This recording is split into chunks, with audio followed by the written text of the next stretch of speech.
Hey, welcome to another Flick Nose here. This week we talk about the Showingtime Market Stats as well as the quick stats. Stay tuned.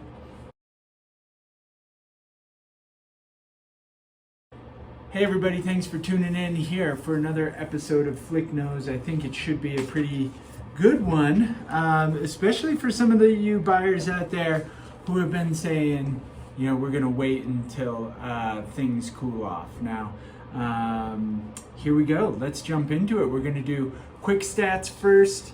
New listings in the last 7 days. There were 30 new listings. Pending properties 45. Sold 45. And price reduced 54. I mean, if that's not a healthy market, I'm not sure what is. Right? That's pretty healthy with 30 new listings, 45 pending. We typically do see inventory kind of being sold through as we head into the ski season and into December. December is typically our lowest inventory. July is typically our highest inventory. Let's take a look at active listings. There are 1,009 at the end of August here, and then in September of 21, so a year ago, we were at 888 is what we ended with, and today we're at 985. So a little bit about 100 properties, roughly here. I'm just doing a rough estimate. Let's take a quick look here. I want to see how many active while we're sitting here on the video. 445 choices. So of those 985, only 445 of those are not pending. Again, a lot of new construction is already under contract. Looking at the Showingtime Market Stats, this is always an interesting one. So I do, land title stats from actual closings recorded with the county clerk that they see. So that's from land title. They put kind of a different twist on some of the stats, year over year, etc. It's a very robust report. If you want to see the whole report, I can send you the link for that as well, so you can kind of see where some of those numbers are coming from. But also, this Showingtime Market Stats report I really like because we go into days on market, inventory, month supply of inventory, things like that. It's separated out by single family and townhomes and condos.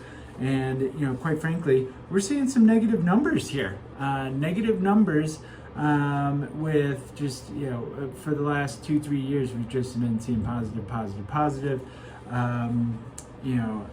And so let's talk about new listings. In August, there were 57 new listings in single-family homes in Summit County on the MLS.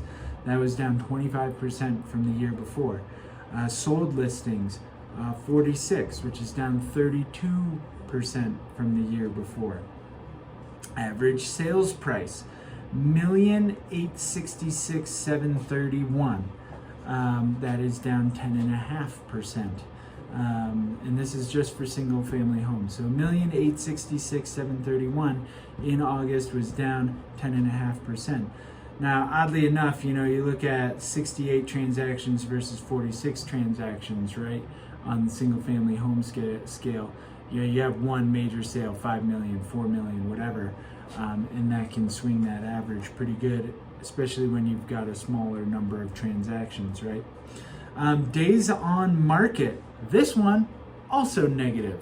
That might surprise a few people because, last year we were like, man, things are selling like hotcakes. August of this year, days on market for single family homes that were sold was down to 30 days from 33 days. Not a huge difference, but 3 days difference. It is down. Things are still selling. So down 9.1%. Now, inventory of single family homes up 93%. So inventory of single family homes in 2021 in August was 101. 2022 is 195. So up 93%. And then month supply of inventory, which remember is just like, hey, how many houses have sold in a given month divided by the number of homes on the market divided by the number of homes that sold last month. right? And so that's up 170%. We got 4.6 months supply of inventory. I would say about 6 months of supply is a pretty balanced market.